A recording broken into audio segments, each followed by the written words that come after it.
नाज़रीन आदाब, मैं हूं युसरा और आप देख रहे हैं एमएमसी न्यूज़ इंडिया।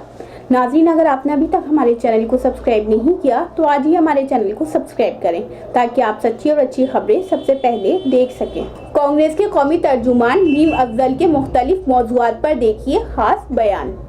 मरकजी वज़ीर दिफा राजनाथ सिंह के बयान पर मीम अफजल का सख्त रद्द-ए-अमल।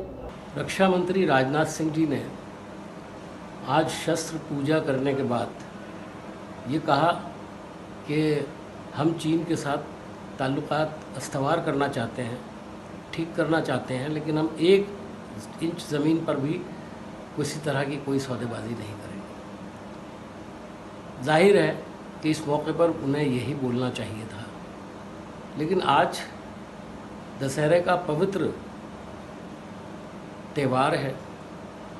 अगर रक्षा मंत्री इस मौके पर ये सच भी बता दें कि चीन ने आखिर हमारी कितनी ज़मीन पर कब्ज़ा किया है, तो देश के लोगों में जो भ्रम फैला हुआ है वो तो कम से कम दूर हो।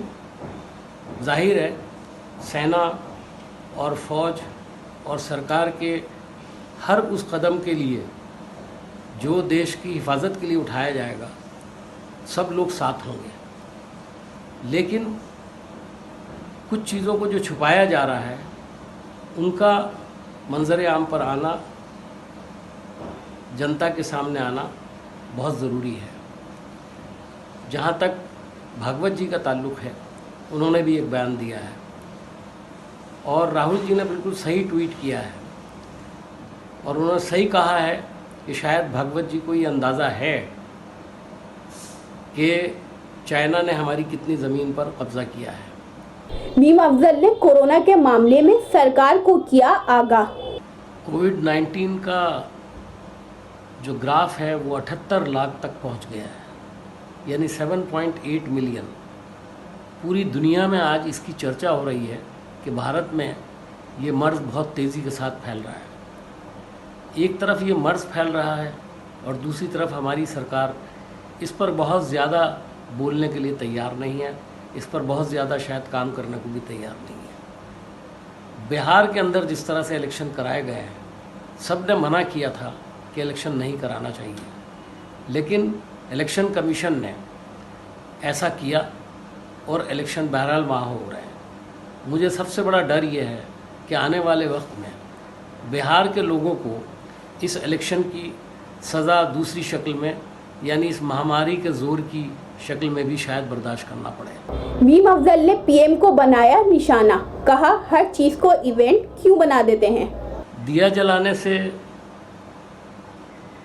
कोई इनकार तो नहीं करेगा, जाहिर है कि ये एक अच्छा कदम है, लेकिन प्रधानमंत्री हर ओकेजन को एक इवेंट के तौर पर क्यों इस्तेमाल करते हैं, ये बात हमारी आज तक समझ में नहीं आई। मुख्तार अब्बास नकवी के बयान पर मीम अफजल का सख्त रद्द-ए-अमल।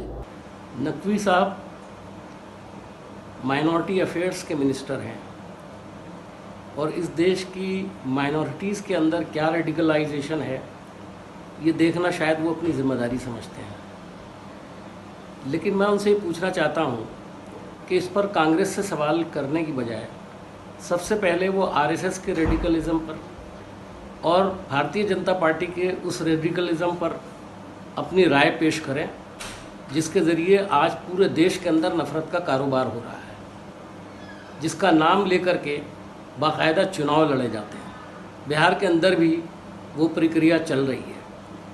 तो मैं ये समझता हूँ कि उनको अपनी राय सबसे पहले अपनी पार्टी और उससे जुड़ी हुई उसकी जो मदर तंजीम है, मदर ऑर्गेनाइजेशन है, उसके बारे में अपनी राय देनी चाहिए। यूपी भाजपा के सदर पर मीम अफजल की सख्त तनकीद, उठाए सवाल।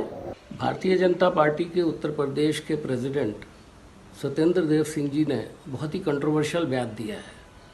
उन्होंने कहा कि प्रधानमंत्री ने चीन और पाकिस्तान के साथ जंग करने की तारीख तय कर दी है।